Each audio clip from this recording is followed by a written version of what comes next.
عزروه ونصروه واتبعوا النور الذي أنزل معه أولئك هم المفلحون. صدق الله العظيم وبلغنا رسوله النبي الكريم ونحن على ذلك لمن الشاهدين والشاكرين والحمد لله رب العالمين. اللهم صل على سيدنا محمد وعلى آل سيدنا محمد وبارك وسلم. اللہ رب العزت نے ہمیں اپنی بندگی اور عبادت کے لیے پیدا فرمایا. ابھی ہم عالم ارواح میں تھے کہ اللہ تعالیٰ نے ہماری ارواح سے ایک عہد لیا تھا. پوچھا تھا لست بربکم، کیا میں تمہارا رب نہیں ہوں؟ ہماری ارواح نے مل کے جواب دیا بلا، جی ہاں تو ہمارا رب ہے. اس سوال و جواب میں اللہ تعالیٰ نے ہماری ارواح کو ایک سبق پڑھایا کہ تم دنیا میں جاؤ گے تو مجھے اپنا رب مانو گے. ہم دنیا میں آئے تو ہم نے وہ سبق بھلا دیا. کسی نے دکان کو رب بنایا، کسی نے زمین کو رب بنایا، کسی نے کھیت کو رب بنایا، کسی نے فیکٹری کو رب بنایا. اس بھولے ہوئے سبق کی یاد دہانی کے لیے اللہ رب العزت نے حضرات انبیاء کرام کا سلسلہ جاری فرمایا، اور اس سنہرے سلسلے کی آخری کڑی حضور صلی اللہ علیہ وسلم ہے. آپ صلی اللہ علیہ وسلم کے بعد پھر نبوت کا دروازہ بند ہو گیا ہے. قیامت کی صبح تک کوئی اور نبی نہیں آ سکے گا. حضور صلی اللہ علیہ وسلم جس زمانے میں اور جس معاشرے میں بھیجے گئے، وہ معاشرہ دنیا کا سب سے پست اور گرا ہوا معاشرہ تھا. عرب معاشرے میں وہ تمام تر خرابیاں موجود تھیں جو کسی بھی معاشرے میں ممکن ہو سکتی ہیں. معاشی طور پہ وہاں اتنی بدحالی تھی کہ لوگ درختوں کے پتے اور گھاس کے تنکے کھانے پر مجبور ہوتے تھے. مردار کھانا ان کے ہاں کوئی انوکھا معاملہ نہیں ہوتا تھا. معاشرتی بدحالی اتنی تھی کہ بات بات پہ ایک دوسرے کے ساتھ لڑنا جھگڑنا اور سال ہر سال تک اس لڑائی کو طول دیتے رہنا، ایک دوسرے کی جان لیتے رہنا، یہ معمول کی کارروائی تھی. مکہ مکرمہ کے قریب ایک بازار لگتا تھا، سالانہ تجارتی بازار ہوتا تھا جس میں لوگ خرید و فروخت کرتے تھے. عکاظ کا بازار کہتے ہیں. اس بازار میں ایک آدمی زمین پہ بیٹھ گیا اور ایسی اپنی ٹانگ پھیلا دی اور کہنے لگا کہ ہے کوئی ایسا آدمی جو اس ٹانگ کو موڑ سکے. یہ چیلنج کر دیا خواہ میں. ایک اور بندے کو غصہ آیا کہ اچھا ہمیں چیلنج کرتا ہے. اس کے ہاتھ میں کلہاڑا تھا، اس نے ایک زور سے وار کر دیا. ٹانگ کو موڑ تو نہ سکا، البتہ اس کے 2 ٹکڑے کر دیے. پھر اس کے خاندان کے لوگ آئے، اس بندے کو قتل کر دیا. اس کے خاندان کے لوگ آئے، ان کو قتل کر دیا.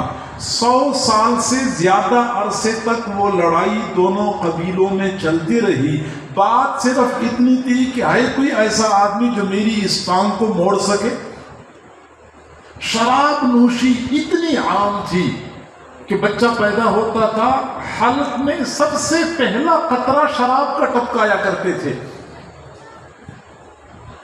چنانچہ بنو خزاعہ قبیلے کا ایک سردار تھا جو بیت اللہ کا متولی تھا، شراب پیتا تھا. اس کے پاس شراب ختم ہو گئی اور اس وقت مکہ مکرمہ میں شراب نہیں مل رہی تھی. بڑا پریشان تھا. قریش قبیلے کے ایک سردار کے پاس شراب کا ایک مٹکا تھا.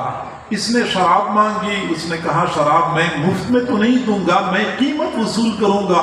پوچھا قیمت کیا ہے؟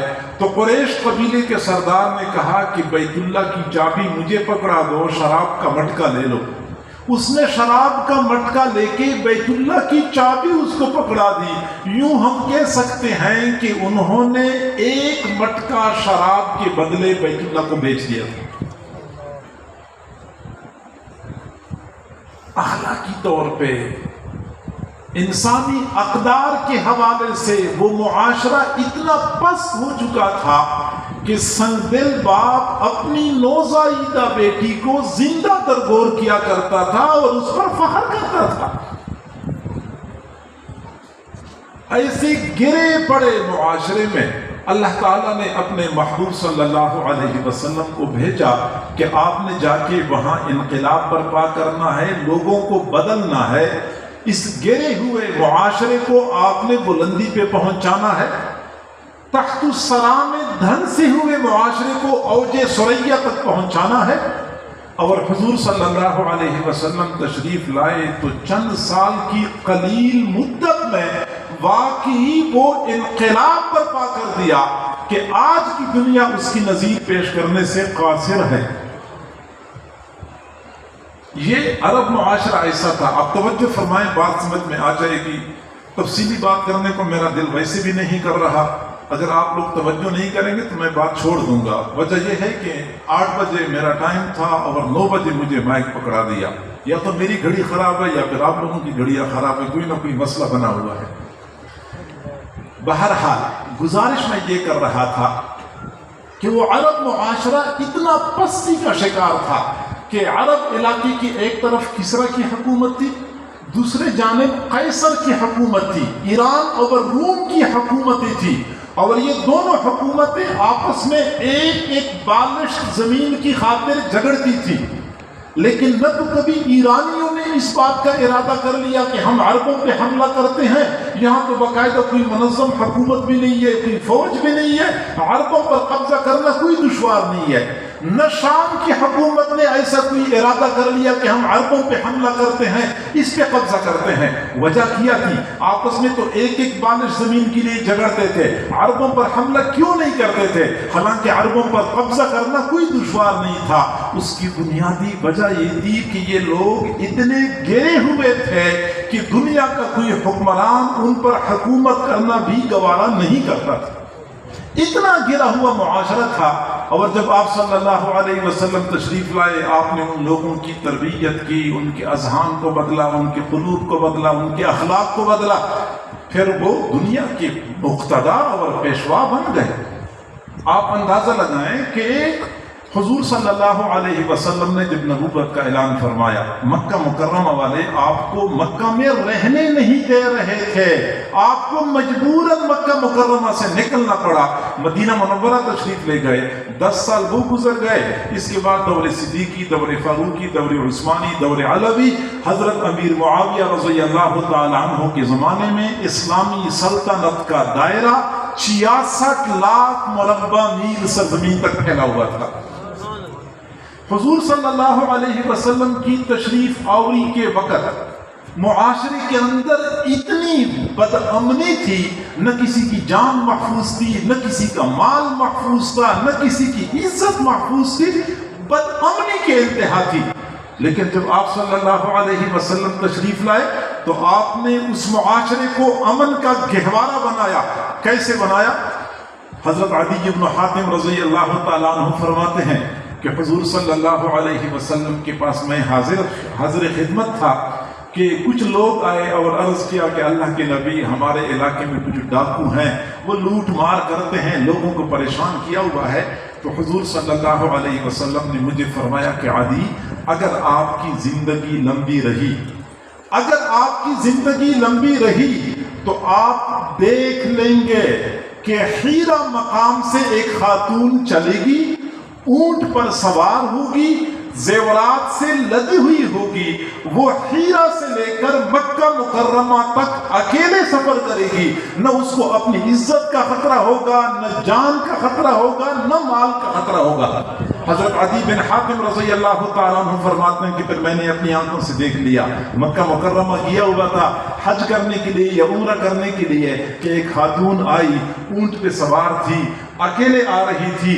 لوگوں نے بتا دیا کہ یہ حیرہ مقام سے آئی ہے، حیرہ کوفہ کے قریب جگہ ہے، اور حیرہ اور مکہ مکرمہ کے درمیان 1 مہینے کی مسافت ہے۔ 1 مہینہ اس خاتون نے اکیلے اونٹ پہ سفر کیا، زیورات پہنے ہوئے، جنگلوں سے، بیابانوں سے، صحراؤں سے گزر کے تنہا تنہا سفر کرتے کرتے مکہ مکرمہ پہنچ گئی۔ تو لوگوں نے پوچھ لیا کہ اتنا دور کا سفر آپ نے اکیلے کر لیا، تو آپ کو کوئی ڈر نہیں لگا اپنی جان کے بارے میں، اپنی عزت کے بارے میں؟ عورت ذات ہو۔ اس خاتون کا جواب یاد رکھنے کے قابل ہے۔ خاتون نے کہا کہ قسم ہے اس پروردگار کی جس نے اپنے محبوب کو حق کے ساتھ مبعوث فرمایا ہے، کہ میں نے حیرہ سے لے کے مکہ مکرمہ تک سارے لوگوں کو ایسا پایا جیسا کہ 1 ماہ کی اولاد۔ امن ایسا قائم کر دیا، معاشی خوشحالی اتنی آئی۔ حضور صلی اللہ علیہ وسلم کے زمانے میں خود آپ علیہ السلام کا حال یہ تھا کہ پورا مہینہ گزر جاتا تھا، گھر میں چولہا نہیں جلتا تھا۔ 3 دن اس حال میں گزرتے تھے کہ حلق مبارک سے 1 لقمہ بھی نیچے نہیں جاتا تھا۔ اس انداز سے آپ نے زندگی گزاری، معاشی بدحالی اتنی تھی۔ لیکن حضور صلی اللہ علیہ وسلم کی اس عظیم انقلاب کا اثر تھا۔ حضرت عدی بن حاتم رضی اللہ عنہ کو حضور نے فرمایا کہ عدی، اگر آپ زندہ رہے تو آپ اپنی آنکھوں سے دیکھ لیں گے کہ ایک آدمی گھر سے باہر نکلے گا، اس نے ہاتھوں میں سونا اٹھایا ہوا ہوگا، چاندی اٹھائی ہوئی ہوگی، اور وہ آواز لگا رہا ہوگا کہ وہ لوگوں یہ زکوٰۃ کا سونا ہے، زکوٰۃ کے پیسے ہیں، کوئی ہے ایسا آدمی جو زکوٰۃ کا مستحق ہو، وہ مجھ سے لے لے، اس کو کوئی زکوٰۃ کا مستحق نہیں ملے گا۔ عدی بن حاتم فرماتے ہیں کہ پھر میں نے خلفائے راشدین کی زمانے میں اپنی آنکھوں سے دیکھ لیا کہ ایک آدمی گھر سے باہر نکلا ہوا تھا، ہاتھ میں سونا اٹھا کے آوازیں لگا رہا تھا، ہے کوئی غریب آدمی، ہے کوئی مستحق آدمی کہ مجھ سے سونا، زکوٰۃ کا سونا وصول کر لے۔ معاشی خوشحالی یہاں تک پہنچا دی۔ حضرت عمر رضی اللہ تعالیٰ عنہ بیت المال میں کھڑے ہوتے تھے، بیت المال میں سونے کے اتنے ڈھیر لگے ہوتے تھے، ایک جانب سے ایک آدمی کھڑا ہوتا تھا، دوسری جانب سے دوسرا آدمی کھڑا ہوتا تھا، درمیان میں سونے کا اتنا ڈھیر لگا ہوتا تھا کہ یہ آدمی اس آدمی کو نہیں دیکھ سکتا تھا، یہ اس آدمی کو نہیں دیکھ سکتا تھا۔ یہ معاشی خوشحالی تھی۔ اقوام عالم کے درمیان مسلمانوں کا مقام اور مرتبہ اتنا بن چکا تھا کہ یہ قیصر اور کسریٰ اپنے اپنے محلات میں مسلمان حکمرانوں کا نام سنتے تھے تو کہاں اٹھتے تھے۔ ہارون الرشید اپنے دربار میں بیٹھا ہوا تھا، یہ مسلمانوں کے عروج کا دور تھا، یہ مسلمانوں کی ترقی کا دور تھا، یہ عظمت اور عزت کا دور تھا۔ جب ہارون الرشید اپنے دربار میں بیٹھا ہوا تھا، بادل کا ٹکڑا تیزی کے ساتھ ایسے جا رہا تھا، تو ہارون الرشید نے بادل کو خطاب کر کے کہا، سیری حیث ما شئت انت سیری، بادل تو جہاں چاہے وہاں چلا جا، تو جہاں چاہے وہاں چلا جا، جہاں تو چاہتا ہے وہاں برس لے، لیکن یاد رکھنا تیرے پانی سے پیدا ہونے والی پیداوار کا خراج میرے بیت المال میں آئے گا۔ تو جہاں جائے گا تیرے پانی سے پیدا ہونے والی پیداوار کا خراج میرے بیت المال میں آئے گا۔ اس انداز سے مسلمان حکمران بادلوں کو خطاب کیا کرتے تھے۔ یہ عظمت کیسے ملی تھی، یہ عزت کیسے ملی تھی؟ ہاں، اللہ رب العزت نے اس کی وجہ بتائی ہے، اس کا نسخہ بتایا ہے۔ چند الفاظ میں پورا مسئلہ کھول کے اللہ تعالیٰ نے بیان فرمایا۔ وہ جو آیت میں نے تلاوت کی شروع میں، اسی آیت میں اللہ تعالیٰ نے سب کچھ بتایا ہے۔ اللہ تعالیٰ فرماتے ہیں فَالَّذِينَ آمَنُوا بِهِ، وہ لوگ جو میرے محبوب صلی اللہ علیہ وسلم پر ایمان لائے، وَعَزَّرُوهُ، انہوں نے میرے محبوب کی تعظیم کر لی، وَنَصَرُوهُ، میرے محبوب کی مدد کر لی، وَاتَّبَعُوا النُّورَ الَّذِي أُنزِلَ مَعَهُ، اور جو قرآن، جو وحی رسول اللہ پر نازل ہوئی تھی، اس قرآن اور حدیث کی ان لوگوں نے پیروی کر لی، اولئک هم المفلحون، یہی لوگ کامیاب لوگ ہیں۔ حضرات صحابہ کرام اور اس معاشرے کی کامیابی کا راز اللہ رب العزت نے ایک آیت میں بتا دیا کہ یہ حضرات 4 کام کرنے والے تھے، یہ بلندیاں، یہ رفعتیں، یہ کامیابیاں، یہ عظمتیں ان کو اس لیے ملی تھی، انہوں نے 4 کام کر لیے۔ حضور صلی اللہ علیہ وسلم پر ایمان لائے، حضور صلی اللہ علیہ وسلم کی تعظیم کر لی، حضور صلی اللہ علیہ وسلم کی مدد کر لی، اور حضور پر جو قرآن اترا، جو احادیث اللہ کی جانب سے حضور کو القاء ہوئی تھی، قرآن اور حدیث پہ عمل کر لیا۔ اب یہ تو حضرات صحابہ کرام کے بارے میں فرمایا کہ صحابہ کرام نے یہ 4 کام کیے تھے، اس لیے ان کو بلندی مل گئی۔ آج اگر ہمیں امت مسلمہ پستی کا شکار نظر آتی ہے اور اقوام عالم کے سامنے گراوٹ کی انتہا کو پہنچ چکی ہے، اس کی بنیادی وجہ یہ ہے کہ ابھی ہم نے ان 4 کاموں کو پورا نہیں کیا۔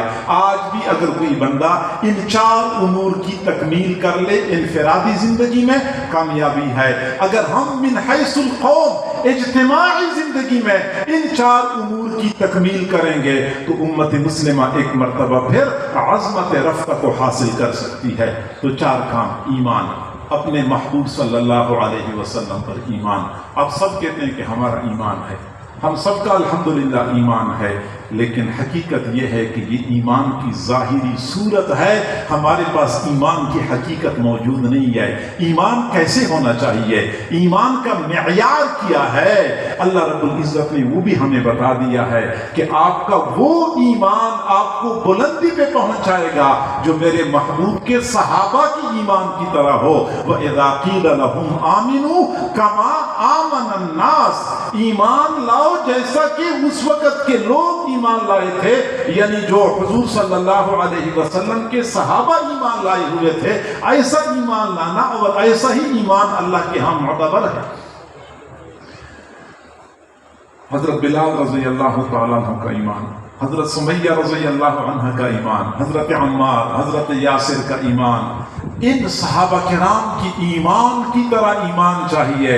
فقط رسمی ایمان، فقط روایتی ایمان یقیناً ہمیں اس بام عروج پہ نہیں پہنچا سکتا جو ہمیں مطلوب ہے یا جو ہمارے اکابر کا ورثہ ہے۔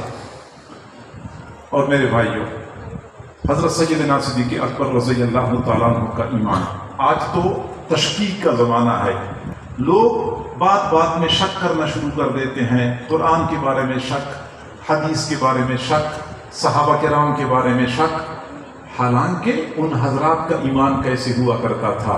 حضور صلی اللہ علیہ وسلم معراج پہ تشریف لے گئے، واپس آئے، ابو جہل سے ملاقات ہوئی، ابو جہل سے کہا کہ عمر اس کا نام تھا، میں رات کے وقت معراج پہ گیا تھا، میں نے بیت المقدس میں انبیاء کرام سے ملاقات کی، ان کی امامت کی، ان کو نماز پڑھائی، پھر میں اللہ کے پاس چلا گیا، پھر میں نے جنت کے مناظر دیکھے، جہنم کو دور سے دیکھا، فرشتے دیکھے، انبیاء سے ملاقات ہوئی۔ ابو جہل نے کہا کہ یہ بھی کوئی ماننے والی بات ہے اور جو تو کر رہا ہے؟ سچی بات یہ ہے کہ ہماری عقل تو نہیں مانتی۔ چنانچہ ابو جہل اتنا خوش ہو گیا کہ اتنی غیر معقول بات کر رہا ہے کہ یہ بات تو اگر ابو بکر صدیق کو بھی پہنچ جائے وہ بھی انکار کر دے گا، وہ بھی نہیں مانے گا۔ چنانچہ ابو جہل بھاگا سیدنا صدیق اکبر کے دروازے پہ پہنچا، صبح کا وقت تھا، دروازہ کٹکھٹایا، سیدنا صدیق اکبر باہر تشریف لائے، تو پھر ابو جہل نے کہہ دیا کہ پتہ ہے آپ کو، آپ کے دوست نے آج کیا بات کی ہے؟ پوچھا کیا بات کی ہے؟ ابو جہل نے بتا دیا کہ وہ دعویٰ کرتا ہے کہ میں راتوں رات بیت المقدس گیا تھا تو آسمانوں پہ گیا تھا تو یہ دیکھا اور یہ دیکھا، کہ عقل مانتی ہے؟ حضرت ابو بکر صدیق نے فرمایا کہ اگر میرے محبوب نے فرمایا ہے تو سچ فرمایا، میرے محبوب نے فرمایا ہے تو سچ فرمایا ہے۔ آج تو ہمیں مولویوں کی بتائی ہوئی باتیں اچھی نہیں لگتی، یہ مولویوں کی باتیں ہیں، ہمیں مولویوں کا دین پسند نہیں ہے، ہمیں مولویوں کی باتیں پسند نہیں ہے۔ ہاں، مولوی اپنی طرف سے کوئی بات نہیں کرتے، یہ محبوب صلی اللہ علیہ وسلم کی تعلیمات ہوتی ہیں جو مولوی منبر پہ بیٹھ کے آپ کے سامنے کھولتے ہیں، لیکن آپ مولوی کا بہانہ بنا کے نبی کریم صلی اللہ علیہ وسلم کی تعلیمات سے اعراض کرتے ہیں۔ اور میرے محبوب کے غلام ایسے تھے کہ محبوب کی تعلیمات اگر ابو جہل کی زبان سے بھی سنی ہے تو ان کو تسلیم کیا۔ ایمان ایسا ہونا چاہیے، پہلے ہے ایمان، فالذین آمنوا بہ وعزروہ، اگلا مرحلہ پھر تعظیم کا ہے۔ صحابہ کرام نے تعظیم کی، ہمیں چاہیے کہ ہم بھی رسول اللہ کی تعظیم کریں، رسول اللہ کی تعظیم کریں، دلوں میں رسول اللہ صلی اللہ علیہ وسلم کی عظمت موجود ہو۔ حضرات صحابہ کرام کی تعظیم کا کیا عالم تھا۔ صحیح بخاری شریف کی روایت ہے، حضرت ابو جحیفہ رضی اللہ تعالی عنہ فرماتے ہیں کہ حجۃ الوداع کا موقع تھا، حضور صلی اللہ علیہ وسلم مینا کے میدان میں چمڑے کے بنے ہوئے خیمے کے اندر تھے۔ آپ نے وضو فرمایا، وضو کا پانی ایک برتن میں جمع ہو گیا۔ حضرت بلال کو حضور نے حکم دیا کہ یہ باہر لے جاؤ، باہر لے جاؤ، صحابہ میں تقسیم کر دو۔ صحابہ کو جب پتہ چلا کہ حضور صلی اللہ علیہ وسلم کی وضو کا استعمال کردہ پانی ہے، وہ تو ایسے ٹوٹ پڑے، ایک دوسرے سے آگے بڑھ بڑھ کے پانی لے رہے تھے، اپنے چہروں پر مل رہے تھے، اور اگر کسی کا ہاتھ پانی تک نہیں پہنچ سکا تو اگلے آپ بھائی کے ہاتھ تک ہاتھ پہنچ گیا تو اس کے ہاتھ پہ ہاتھ پھیر کے اپنے چہرے پہ ملنا شروع کر دیا۔ آپ کی وضو کا استعمال کردہ پانی اس قدر محبت اور شوق کے ساتھ وہ لوگ اپنے چہروں پر مل لیا کرتے تھے، اور یہی وجہ ہے کہ صلح حدیبیہ کے موقع پہ حضرت عروہ بن مسعود ثقفی رضی اللہ تعالی عنہ ابھی مسلمان نہیں ہو چکے تھے، کافر ان کی جانب سے نمائندہ بن کے حضور صلی اللہ علیہ وسلم کے پاس مذاکرات کرنے کے لیے گئے تھے۔ حضور صلی اللہ علیہ وسلم سے مذاکرات بھی کر رہے تھے، اور اس کے ساتھ ساتھ تو بڑا سمجھدار بندہ تھا، وہ یہ دیکھ رہے تھے کہ حضور صلی اللہ علیہ وسلم کے ساتھ ان کے ساتھیوں کا ادب اور احترام کا کیا عالم ہے اور کیا معاملہ ہے، بڑے غور سے وہ جائزہ لے رہے تھے۔ مذاکرات کو کامیاب نہیں ہوئے، لیکن مکہ کی کفار کے پاس چلے گئے اور ان لوگوں کو بتایا کہ سنو، میں کسریٰ کے دربار میں گیا ہوں اور میں نے کسریٰ کے دربار کا منظر دیکھا ہے، میں نے نجاشی کے دربار کا منظر دیکھا ہے، میں نے قیصر کے دربار کا منظر دیکھا ہے، لیکن میں نے کسی بادشاہ کو اپنے درباریوں کے درمیان ایسا معزز اور محترم نہیں دیکھا ہے جیسا کہ میں نے اس بندے کو اپنے ساتھیوں کے درمیان معزز اور محترم دیکھا ہے۔ پھر کہنے لگا کہ آپ لوگ اندازہ لگائیں کہ جب حضور صلی اللہ علیہ وسلم لعاب تھوکتے تھے، صحابہ کرام حضور کا لعاب زمین پہ گرنے نہیں دیا کرتے تھے، فوراً آگے بڑھ کے ہاتھ آگے کر کے اپنے چہرے پہ مل لیا کرتے تھے، اپنے سینے پہ مل لیا کرتے تھے۔ حضور صلی اللہ علیہ وسلم بات کرتے ہیں، صحابہ کرام سارے بنظر خیر دیکھنا شروع کر دیتے ہیں، متوجہ ہو جاتے ہیں، حضور کی مجلس میں بیٹھے ہوتے ہیں، سر جھکے ہوتے ہیں۔ عروہ بن مسعود ثقفی کا یہ تجزیہ تھا کہ میرا اندازہ یہ ہے کہ جو کچھ بھی ہو جائے یہ لوگ اپنے نبی کو کسی بھی حال میں چھوڑنے کے لیے تیار نہیں ہیں۔ حضرات صحابہ کے نام تعظیم صرف یہ نہیں کہ تعظیم خود کرتے تھے، بلکہ جہاں حضور صلی اللہ علیہ وسلم کی شان میں کوئی گستاخی ہوتی تھی، کوئی اور بندہ تعظیم نہیں کرتا تھا تو اس کو بھی تعظیم پر مجبور کرتے تھے۔ جہاں کہیں کوئی گستاخ نظر آتا تھا تو اس کو انجام تک پہنچانے میں بالکل ذرہ برابر تردد نہیں کرتے تھے۔ آپ کعب بن اشرف کا واقعہ سن لیں، آپ ابو رافع یہودی کا واقعہ سن لیں، آپ عبداللہ بن خطل کا واقعہ سن لیں، اس کے علاوہ کئی سارے واقعات ایسے ہیں۔ حضرات صحابہ کرام نے حضور صلی اللہ علیہ وسلم کی گستاخوں کو کبھی بھی جینے کا حق نہیں دیا ہے، کبھی بھی جینے کا حق نہیں دیا ہے۔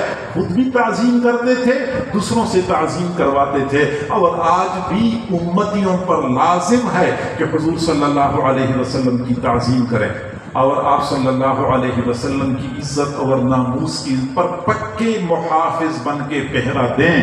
جس طرح کہ حضرات صحابہ کرام نے رسول اللہ کی عزت اور ناموس پہ حرف نہیں آنے دیا ہے، آج ہر امتی پر لازم ہے۔ اگر ہم رسول اللہ کے ساتھ اس قدر مضبوطی کے ساتھ وابستہ ہو گئے تو یقیناً ہمیں وہ عزت اور عظمت ملے گی جو حضرات صحابہ کرام کو اللہ رب العزت نے عطا فرمائی تھی۔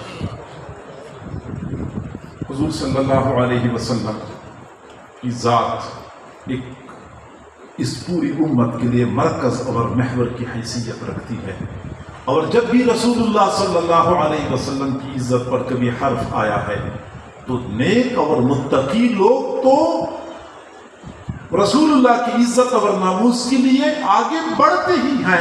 کئی مرتبہ ظاہراً دین سے دور لوگوں کے کارنامے ایسے ہوتے ہیں کہ انسانی عقل دنگ رہ جاتی ہے۔ چنانچہ ہمارے قریب کے زمانے میں 1953 میں جب تحریک چلی تھی، یہ تحریک ختم نبوت اور ناموس رسالت کے نام سے مشہور ہے۔ 1953 میں اس وقت اس ملک کے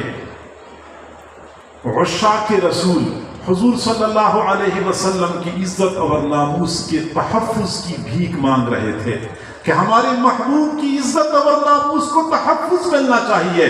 یہ اسلامی جمہوریہ ہے، یہ اسلام کے نام پہ بنا ہوا ملک ہے، اس ملک میں رسول اللہ کی شان میں گستاخی ہمیں برداشت نہیں ہے۔ وہ یہ بھیک مانگ رہے تھے، خیرات مانگ رہے تھے، لیکن اپنی ہی وطن کے محافظین نے ان پر گولیاں برسائیں، اور صرف برسائی نہیں بلکہ 10,000 بندے چند دنوں میں تسلسل کے ساتھ ان لوگوں نے شہید کر لیے۔ اور جب پیدر پہ لوگ شہید ہوتے رہے اور مسلسل فائرنگ کی آوازیں چل رہی تھی، لاہور میں کرفیو نافذ تھا اور عشاق رسول کرفیو کو توڑتے تھے، ادھر سے وہ لوگ گولیاں برسا کے ان کو شہید کیا کرتے تھے۔ تو ان حالات میں ایک خاتون اپنے بیٹے کی بارات کے ساتھ جا رہی تھی، بیٹا بھی تھا، خاتون بھی تھی، خاندان کی دوسرے لوگ تھے۔ جب خاتون نے گولیوں کے چلنے کی آواز سنی تو لوگوں سے پوچھا کہ مسلسل گولیاں چل رہی ہیں، خیر تو ہے، کیا مسئلہ ہے؟ کسی نے بتا دیا کہ ایک تحریک چل رہی ہے، رسول اللہ صلی اللہ علیہ وسلم کی عزت اور ناموس کی خاطر لوگ کھڑے ہو چکے ہیں۔ جو ہی اس خاتون نے یہ سنا تو فوراً بارات کو روک لیا اور اپنے بیٹے سے کہا کہ بیٹا، بارات پہ جانا اور وہاں سے دلہن لینا اور آپ کی شادی کو تکمیل تک پہنچانا ضروری امر ہے، لیکن اس سے زیادہ ضروری معاملہ حضور صلی اللہ علیہ وسلم کی عزت اور ناموس کی حفاظت کا ہے۔ بیٹا، میں نے آپ کو اسی لیے دودھ پلایا تھا، لہٰذا آپ نے آگے نہیں جانا بلکہ ادھر جانا ہے، ادھر کا رخ کرنا ہے۔ مجھے اس بات کی خوشی ہوگی کہ حضور صلی اللہ علیہ وسلم کی عزت اور ناموس کی خاطر آپ شہید ہو جائیں، اور میں قیامت کے دن آپ کی شادی میں اور آپ کے ولیمے میں حضور صلی اللہ علیہ وسلم اور صحابہ کرام کو شرکت کی دعوت دوں گی۔ پھر اس خاتون نے اپنے بیٹے کو بھیجا اور خاتون کا مقصد پورا ہو گیا، وہ بیٹا رسول اللہ کی عزت اور ناموس کی خاطر شہید ہو گیا۔ اسی تحریک کے ایام میں فیصل آباد میں کچہری مسجد میں مولانا تاج محمود رحمہ اللہ تعالی بیان کر رہے تھے اور لوگوں کو تحفظ ناموس رسالت کے لیے ابھار رہے تھے اور ان کو جوش دلا رہے تھے، اور روانی کے ساتھ ان کی تقریر چل رہی تھی۔ چنانچہ مسجد تو بھری ہوئی تھی لوگوں سے۔ مسجد کے دروازے کے سامنے سے ایک خاتون گزر رہی تھی جس کی گود میں ایک چھوٹا سا بچہ تھا۔ ایک اللہ والی کی زبان سے نکلے ہوئے الفاظ تھے جس نے اس خاتون کے دل کے دروازے پہ دستک دی۔ اس خاتون کے قدم رک گئے، وہ کھڑی ہو گئی، کافی دیر تک حضرت مولانا تاج محمود رحمۃ اللہ علیہ کی تقریر سنتی رہی، اور پھر مسجد کے اندر داخل ہو گئی۔ داخل ہو کے اسٹیج کے پاس کھڑی ہو گئی اور کہنے لگی، مولانا، آپ رسول اللہ کی ناموس کی حفاظت کی خاطر لوگوں کو قربانی کے لیے آمادہ کر رہے ہیں، میرے پاس تو میرا کوئی سرمایہ نہیں ہے، میں ایک مطلقہ خاتون ہوں، میرے پاس صرف یہ ایک بیٹا ہے، بھائی بھی نہیں ہے، والدین بھی نہیں ہے، خاوند بھی نہیں ہے، میرا ایک بیٹا ہے، میرے اس بیٹے کو ناموس رسالت کی قربانی کے لیے قبول کر دو۔ پھر ایسے ہی اپنا بیٹا حضرت مولانا تاج محمود کی جھولی میں ڈال دیا اور واپس روانہ ہو گئی۔ حضرت مولانا تاج محمود رحمہ اللہ نے واپس بلا لیا، لوگوں بی بی کو نہ جانے دو، بی بی کو واپس بلا لو۔ بی بی کو واپس بلا کے پھر فرمایا، بی بی، حضور صلی اللہ علیہ وسلم کی عزت اور ناموس کی خاطر جب پہلی گولی چلے گی تو وہ تاج محمود کے سینے میں پیوست ہوگی، پھر جب دوسری گولی چلے گی تو میرا یہ بیٹا طارق محمود ہے، اس کی گولی میں سینے میں پیوست ہوگی، پھر اس کے بعد مجمع میں جتنے لوگ ہیں سارے ایک ایک کر کے شہید ہوں گے، پھر اس کے بعد آپ کے بیٹے کی باری آئے گی۔ پھر بیٹا اس ماں کے حوالے کر دیا۔ آپ اندازہ لگا سکتے ہیں جس قوم کی ماؤں کا ناموس رسالت کی خاطر جذبات کا یہ عالم ہوتا ہے تو اس قوم کے نوجوانوں کا کیا عالم ہوگا۔ اور یہی چیز اصل مقصود ہے، یہی چیز اصل مقصود ہے۔ عزروہ ہو، ان کی تعظیم کرنی ہوتی ہے، صرف خود تعظیم نہیں کرنی ہوتی بلکہ اگر کوئی آدمی رسول اللہ صلی اللہ علیہ وسلم کی تعظیم اور ناموس کے خلاف کسی قسم کی شرارت کرتا ہے تو اس کا راستہ روکنا اور اس کا سدباب کرنا یہ بھی اس امت کی ذمہ داری ہے۔ اور یہی وجہ ہے کہ امام مالک رحمۃ اللہ علیہ سے کسی نے پوچھا کہ اگر کسی کے سامنے حضور صلی اللہ علیہ وسلم کی شان میں گستاخی ہو جائے تو پھر کیا کرنا چاہیے؟ اور امام مالک رحمۃ اللہ علیہ نے فرمایا کہ اس کو قتل کرنا چاہیے۔ تو اس آدمی نے کہا کہ اگر کوئی اس کو قتل نہ کر سکے تو پھر تو فرمایا کہ امت کو جینے کا حق حاصل نہیں ہے، اس پوری امت کو جینے کا حق حاصل نہیں ہے جو اپنے محبوب صلی اللہ علیہ وسلم کی گستاخ کو انجام تک نہ پہنچا سکیں۔ اور یہی وجہ ہے کہ جب 1953 کی تحریک میں حضرت مولانا عطا اللہ شاہ بخاری رحمۃ اللہ علیہ نے جب تقریر کی تھی اور اس تقریر کی وجہ سے پورا مجمع بے قابو ہو گیا تھا اور لاہور کی سڑکوں پہ نکل چکا تھا اور اس نتیجے میں 10,000 بندے شہید ہوئے تھے، پھر ٹھیک 2 سال بعد حضرت مولانا عطا اللہ شاہ بخاری رحمۃ اللہ علیہ لاہور میں تقریر کرنے کے لیے گئے ہوئے تھے، اسٹیج پر بیٹھے تھے، کسی نے پرچی پکڑا دی اور پرچی میں لکھا ہوا تھا شاہ صاحب آج سے 2 سال پہلے یہاں آپ نے تقریر کی تھی اور آپ کی تقریر کے نتیجے میں 10,000 بندے شہید ہوئے، بچے یتیم ہو گئے، والدین بے سہارا ہو گئے، عورتوں کے سہاگ اجڑ گئے۔ ایک مسلمان کی جان کتنی قیمتی ہوتی ہے، یہ 10,000 جانوں کا حساب کون دے گا؟ اس 10,000 انسانوں کی خون کا جواب کون دے گا؟ حضرت مولانا عطا اللہ شاہ بخاری رحمۃ اللہ علیہ سیدھے ہو کے بیٹھ گئے اور فرمایا کیا کہتے ہو تم، کیا کہتے ہو تم؟ ان 10,000 کی بات کرتے ہو؟ میں یہ کہتا ہوں کہ حضور صلی اللہ علیہ وسلم کے زمانے سے لے کر آج تک ناموس رسالت کی خاطر جتنے لوگ شہید ہو چکے ہیں، قیامت کے دن ان سب کی خون کا حساب دینے کے لیے میں تیار ہوں، میں سب کی خون کا حساب دینے کے لیے تیار ہوں۔ اور پھر فرمایا کہ میرے نانا کے جوتے کے ایک تسمے کی عزت کی خاطر اگر پوری امت شہید ہو جائے پھر بھی حق ادا نہ ہوا، جوتے کے تسمے کی عزت کی خاطر اگر پوری امت شہید ہو جائے پھر بھی حق ادا نہیں ہوا۔ یہ تعظیم ہے رسول اللہ صلی اللہ علیہ وسلم کی، وَعَزَّرُوهُ وَنَصَرُوهُ، پھر رسول اللہ صلی اللہ علیہ وسلم کی مدد۔ حضرات صحابہ کرام نے حضور صلی اللہ علیہ وسلم کی مدد کی اور مدد کا حق ادا کر دیا۔ حضرات صحابہ کرام کی واقعات بندہ پڑھتا ہے۔ حضرت سیدنا صدیق اکبر رضی اللہ تعالیٰ عنہ حضور صلی اللہ علیہ وسلم کے ساتھ کے سفر ہجرت میں، اور سفر ہجرت میں حضرت ابوبکر صدیق نے رسول اللہ کی نصرت اور ان کی حفاظت اور ان کی خدمت کا حق ادا کر دیا۔ چنانچہ حضرت ابوبکر صدیق رضی اللہ عنہ جب حضور صلی اللہ علیہ وسلم کے ساتھ روانہ ہو گئے، رات کی تاریکی میں نکلے، غار ثور کی طرف چلے گئے، قدم قدم پہ حضور صلی اللہ علیہ وسلم کی حفاظت اور مدد کر رہے تھے۔ دوسری جانب حضرت ابوبکر صدیق نے اپنی اہلیہ کو فرمایا تھا کہ ہم نے غار میں جانا ہے، آپ نے کھانا بنانا ہے اور کھانا بنا کے حضرت اسماء کو دینا ہے، اسماء ہم تک غار میں کھانا پہنچایا کرے گی۔ چنانچہ حضرت اسماء کو کھانا پہنچانے کی ڈیوٹی دے دی۔ پھر اپنے بیٹے عبد الرحمن بن ابی بکر کو ڈیوٹی دے دی کہ آپ نے روزانہ پورا دن مکہ مکرمہ میں پھرتے رہنا ہے، مکہ کے رؤساء اور سرداران کی باہمی میٹنگ اور ملاقاتوں کی خبریں ہم تک غار میں پہنچانی ہے، تو بیٹے کو خبر رسانی کی ڈیوٹی دے دی۔ اور اگلا مرحلہ یہ کہ اپنے غلام کو فرمایا تھا کہ آپ نے اونٹنیاں چرانی ہیں اور اونٹنیاں چراتے چراتے غار ثور کے دہانے پہ پہنچانی ہے اور ہمیں وہاں پہ تازہ دودھ پہنچانا ہے۔ آپ اندازہ لگا سکتے ہیں کہ حضرت ابوبکر صدیق رضی اللہ تعالیٰ عنہ نے پورا گھرانہ رسول اللہ کی خدمت پر مأمور فرمایا تھا۔ اور جب غار ثور کی طرف جا رہے تھے، رات کا وقت تھا، حضرت ابوبکر صدیق رضی اللہ تعالیٰ عنہ کبھی دائیں طرف ہو جاتے تھے، کبھی آگے ہو جاتے تھے، کبھی بائیں طرف ہو جاتے تھے، کبھی پیچھے کی جانب ہو جاتے تھے۔ آپ صلی اللہ علیہ وسلم نے پوچھا ابوبکر کیا وجہ ہے، آپ سیدھے ہو کے کیوں نہیں جاتے؟ کبھی دائیں طرف جاتے ہیں، کبھی آگے ہو جاتے ہیں، کبھی بائیں طرف، کبھی پیچھے کی جانب۔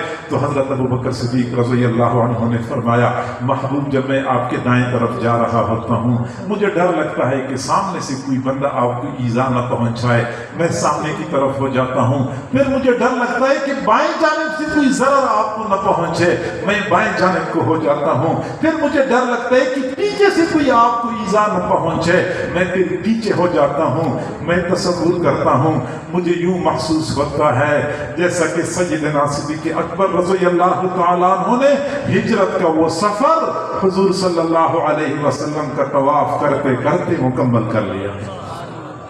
جس طرح چراغ کے ارد گرد پتنگے پھیر رہے ہوتے ہیں اور اپنی جان کے نذرانے پیش کر رہے ہوتے ہیں، حضرت سیدنا صدیق اکبر ایسے ہی طواف کرتے کرتے آگے بڑھ رہے تھے۔ تو نصرت اور مدد، اب ہم نے بھی رسول اللہ صلی اللہ علیہ وسلم کی مدد کرنی ہے۔ اب ہم رسول اللہ کی مدد کیسے کر سکتے ہیں؟ اس وقت وہ ہمارے درمیان موجود نہیں ہے، البتہ ان کا دین ہمارے درمیان موجود ہے۔ یہ وہی دین ہے جو پتھر کھا کھا کے حضور نے ہم تک پہنچانا ہے۔ اس دین کی حفاظت، اس دین کا نفاذ، اس دین کی مدد کرنا، یہ حقیقت میں رسول اللہ صلی اللہ علیہ وسلم کی مدد کرنے کے مترادف ہے۔